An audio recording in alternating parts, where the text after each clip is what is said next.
नमस्कार, आप सभी का एवन उत्तर प्रदेश में स्वागत है। मैं हूं आपके साथ दीपिका जांगिड़। खबरों की शुरुआत करते हैं, उससे पहले एक नजर हेडलाइंस पर।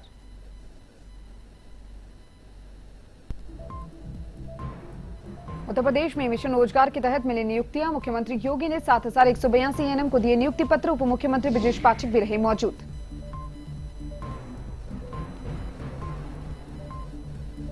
लखनऊ विधानसभा के सामने सामूहिक आत्मदाह का प्रयास विफल। उन्नाव से आए पूरे परिवार में आत्मदाह की कोशिश। किशोरी के हत्यारों की गिरफ्तारी नहीं होने से नाराज था परिवार।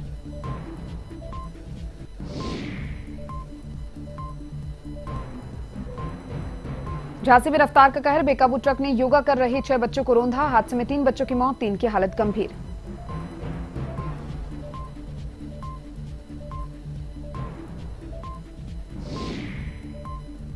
मैनपुरी इलाके में युवक की गोली मारकर हत्या। कुछ दिनों पूर्व बदमाशों ने की थी मारपीट। शिकायत के बावजूद पुलिस ने नहीं की थी आरोपियों पर कार्रवाई।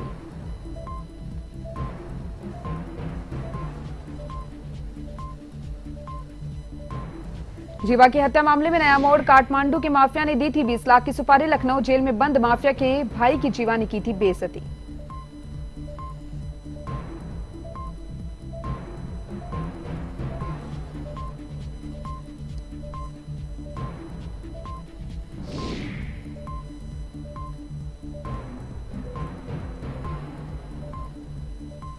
उत्तर प्रदेश अधीनस्थ सेवा चयन आयोग की ओर से चयनित 7182 एएनएम स्वास्थ्य कार्यकर्ताओं को मुख्यमंत्री योगी ने नियुक्ति पत्र वितरित किए। कार्यक्रम में मुख्यमंत्री योगी आदित्यनाथ ने कहा कि बीते 6 साल में स्वास्थ्य विभाग ने नेशनल एवरेज से अच्छा काम किया है। दिमागी बुखार पर पूरी तरह नियंत्रण किया गया है। स्वास्थ्य विभाग के प्रयास से यह संभव हो पाया है। वहीं अंतर विभागीय समन्वय से आगामी 2-3 साल में इंसेफेलाइटिस का पूरी तरह उन्मूलन कर देंगे। यह स्वास्थ्य विभाग का बड़ा मॉडल है। मुख्यमंत्री योगी ने कहा कि स्वास्थ्य विभाग के कर्मचारियों और आंगनवाड़ी कार्यकर्ताओं ने कोरोना महामारी को नियंत्रित किया है। फील्ड में हेल्थ वर्कर ने काम किया तो कोरोना को नियंत्रण करने का मॉडल पेश किया। विभाग में पारदर्शिता से चयन हुआ। सीएम योगी ने कहा कि नव चयनित स्वास्थ्य कर्मियों का दायित्व है कि गांव-गांव तक बेहतर स्वास्थ्य सेवाएं पहुंचाएं। नेशनल फैमिली हेल्थ सर्वे में सही आंकड़े फीड होनी चाहिए। कार्यक्रम में उप मुख्यमंत्री ब्रजेश पाठक भी मौजूद रहे।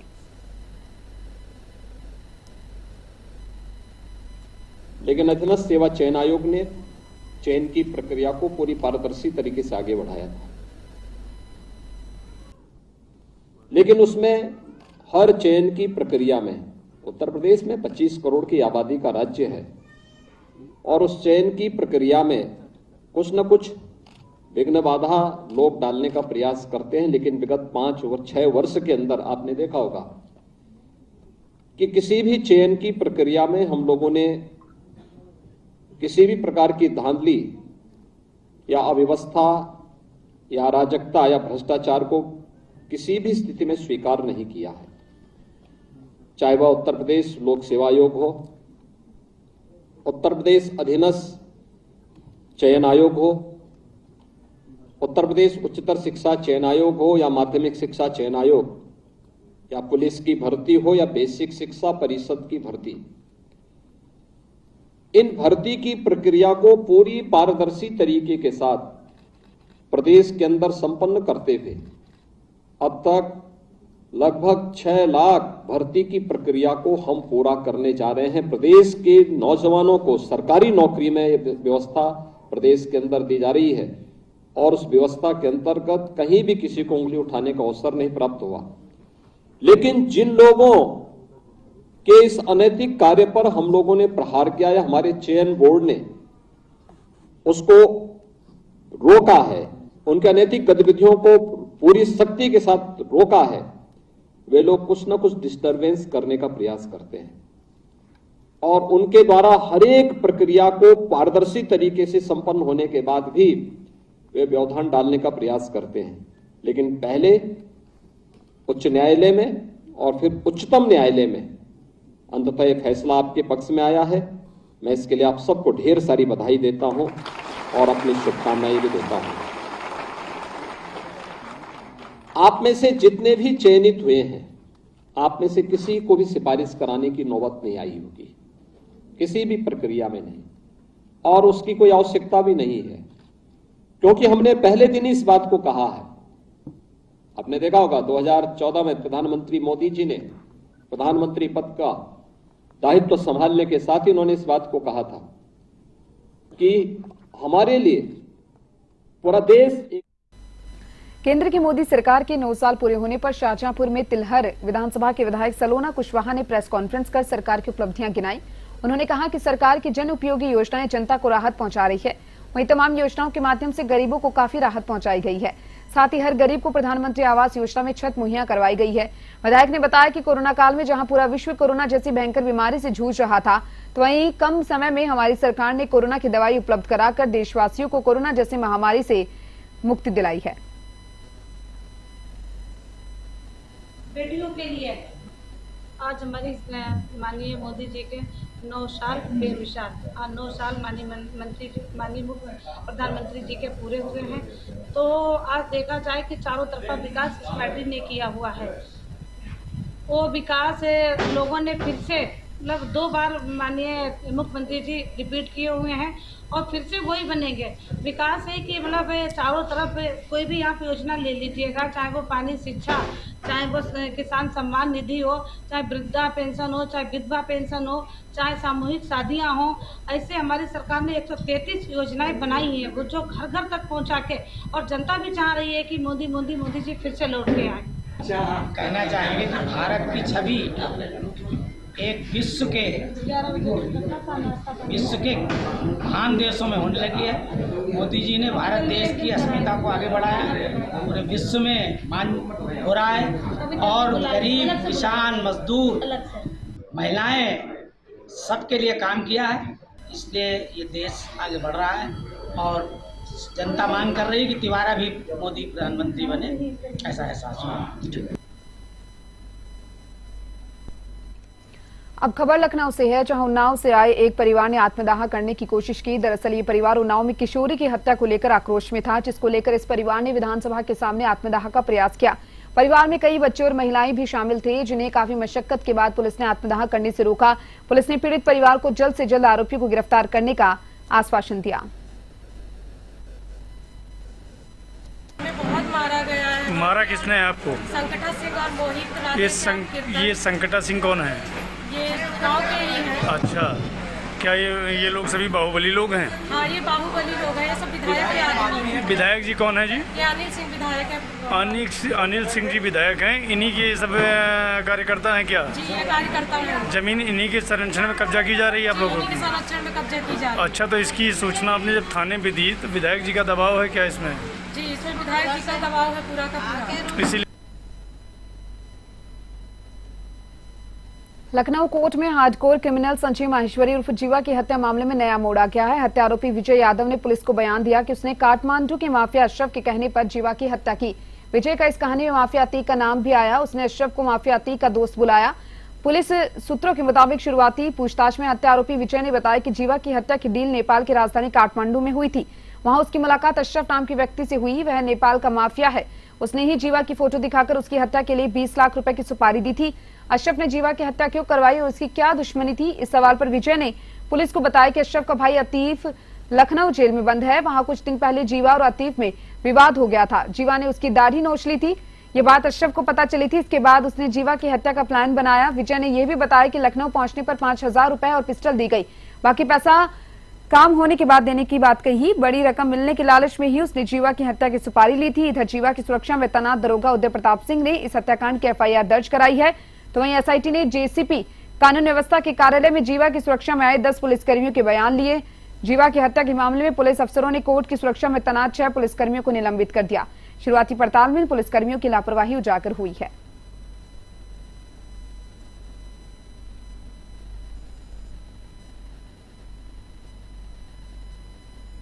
झांसी में दर्दनाक हादसा हो गया। यहां बेकाबू ट्रक ने योगा कर रहे 6 बच्चों को रौंद दिया। हादसे में 3 की मौके पर मौत हो गई, जबकि 3 अन्य की हालत गंभीर है।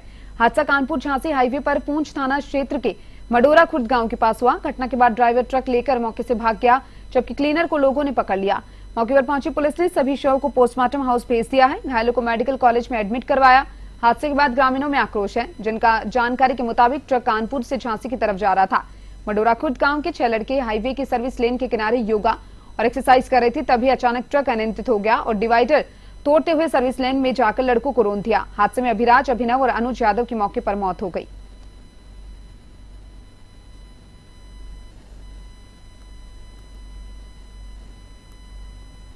बरेली में एक ई रिक्शा अनियंत्रित होकर पलटने से युवक की मौत हो गई है। इधर मामले की जांच में पुलिस जुट गई है। घटना नवाबगंज कोतवाली थाना क्षेत्र के बरखन रोड जोरा जयनगर की है। घटना की सूचना मिलते ही मृतक के परिजनों का रो रो कर बुरा हाल हो गया। तो वहीं सूचना पर पहुंची नवाबगंज कोतवाली पुलिस ने शव को कब्जे में लेकर मोर्चे में रखवा दिया है। फिलहाल नवाबगंज कोतवाली पुलिस मामले की जांच में जुटी हुई है।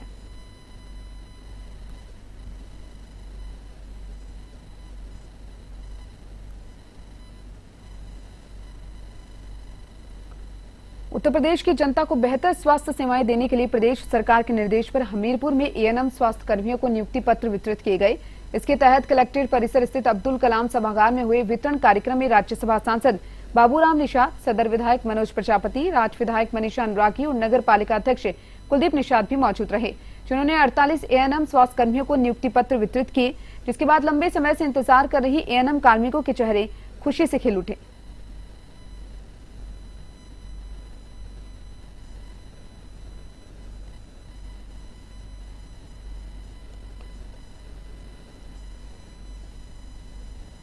और खबरें यूं लगातार जारी है, जल्द लौटेंगे ब्रेक के बाद। उत्तर प्रदेश में पशु तस्करों का हाईवे पर मचा हुआ है आतंक और इसी के चलते तस्कर चलती कारों में टक्कर मारते हैं। कार में टक्कर मारकर भाग रही पशु तस्करों की बोलेरो पिकअप को राहगीरों ने पकड़ा। सूचना पर पहुंची पुलिस ने पशु तस्करों की बोलेरो पिकअप को पकड़कर पनकी पुलिस के हवाले किया। गाड़ी के 2 नंबर पर कालिक पोतकर तस्कर डंकी की चोट पर तस्करी की वारदात को अंजाम देते हैं और फिर मौके से फरार हो जाते हैं। तस्कर अपने वाहन बोलेरो पिकअप में कटान के लिए भूसे की तरह भरकर भैंसों को ले जा रहे थे।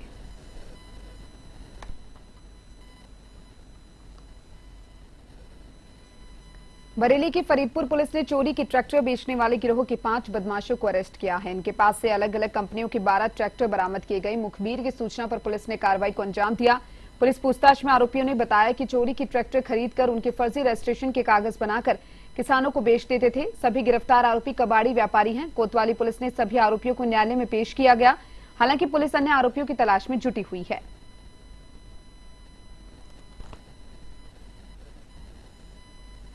योगी सरकार में सख्त निर्देशों के बाद भी विभागों में काम के बदले अवैध वसूली का खेल बदस्तूर जारी है। इसका ताजा मामला गाजियाबाद के लोनी स्वास्थ्य केंद्र में सामने आया, जहां पर इलाज कराने आए लोगों ने विभाग के मौजूदा डॉक्टरों पर गंभीर आरोप लगाए। लोगों का कहना है कि जहां पर पंजीकरण शुल्क में 5 रुपए लिए जाते हैं, वहीं स्वास्थ्य केंद्र में अवैध कमाई की बात सामने आने के बाद जिम्मेदार अधिकारी कार्रवाई से कतरा रहे हैं। इधर अस्पताल में दिखाने आई महिला को चिकित्सक ने जांच बाहर से करवाने को कहा, जिस पर महिला के पति ने इसका विरोध किया। मामला सीएससी लोनी प्रभारी तक जा पहुंचा, जिसके बाद प्रभारी ने मामले में उचित और सख्त कार्रवाई के निर्देश दिए। इसे मैं संज्ञान में लेते हुए उचित से उचित कार्रवाई करी जाएगी इस पे, और जो दोषी हैं उनके खिलाफ सही से कार्रवाई की जाएगी। कितनों के खिलाफ शिकायत आई आपके पास? अभी 2-3 लोगों के खिलाफ आई है। ठीक है, जैसे जैसे इनके खिलाफ कार्रवाई होगी, प्रशासनिक कार्रवाई होगी, उसके मुझे लगता है ये लोग सुधरेंगे। सर मैं अभी 3 दिन से मतलब डेली यहाँ पे आ रहा हूँ, तो आज जो है मैडम ने वहाँ पे नंबर लगाया, तो मैडम ने देखा मेरी वाइफ को, वो प्रेग्नेंट है ना, तो उन्होंने एक जांच लिख के दी थी ये वाली। अब मैं जैसे उन्होंने कहा कि आप रूम नंबर 13 पे चले जाओ और ऊपर से टोकन लेके नीचे जांच करा लेना।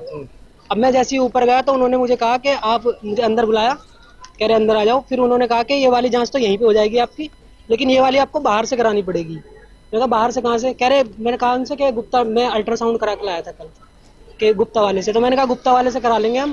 कह रहे नहीं, वो 600 रुपये लेगा, आप यहीं पास में है उसके पास जाना, वो 500 रुपये में करेगा। उत्तर प्रदेश के बस्ती में चलती डीसीएम आग का गोला बन गई है। घटना के बाद चालक ने वाहन से कूदकर जान बचाई। आग लगने का कारण शॉर्ट सर्किट माना जा रहा है। दरअसल पन्नी लदाकर गोरखपुर से लखनऊ की तरफ जा रही डीसीएम में खेसुआ गांव के पास अचानक आग लग गई। ग्रामीणों की सूचना पाकर पहुंची थाना अध्यक्ष दुर्गेश पांडे ने कड़ी मशक्कत के बाद आग पर काबू पाया, लेकिन वाहन जलकर खाक हो गया।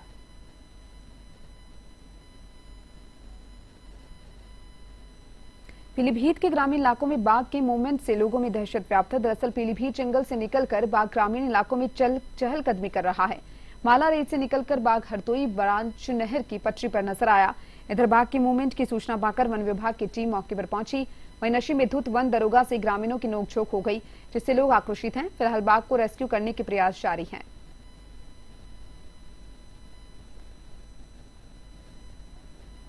बरेली की ट्रेन की चपेट में आने से महिला की मौके पर मौत हो गई। घटना रीछा रेलवे स्टेशन की है। इधर महिला की मौत की सूचना मिलते ही परिवार में कोहराम मच गया। लालकुआं जाते समय पैसेंजर ट्रेन की चपेट में आने से महिला की मौत हो गई। इधर मृतका की पहचान नीलम जमुनिया के निवासी के रूप में हुई। सूचना पर पहुंची पुलिस ने मृतका के बैग की तलाशी ली। इस दौरान मिले दस्तावेज के आधार पर मृतका की पहचान हुई। पुलिस ने शव को कब्जे में लेकर मोर्चे में रखवा दिया। फिलहाल रीचा पुलिस मामले की जांच में जुटी है।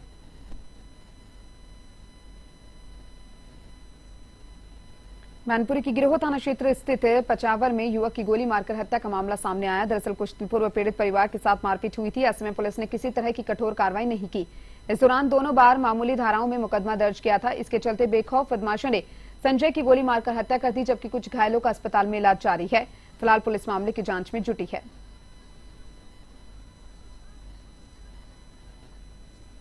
लखनऊ के ठाकुरगंज डिवीजन के कई इलाकों में बिजली चोरी पकड़ने के लिए छापेमारी अभियान जारी है। यह अभियान पुलिस बल की मौजूदगी में जारी है। वहीं विभाग की रात में छापेमारी से बिजली चोरों में हड़कंप मचा हुआ है। ठाकुरगंज डिवीजन के अधिशासी अभियंता संजीव कुमार मिश्रा के नेतृत्व में छापेमारी की गई। इस दौरान अलमास बाग, प्रेमनगर, बरोरा फटका, अजीत केस गोदाम के आसपास अभियान चलाया जा रहा है। अभियान में स्थानीय विजिलेंस टीम के साथ साथ एसडीओ पुरुषोत्तम कुमार, एसडीओ अवर, अभियंता सहित भारी पुलिस बल मौजूद रहा।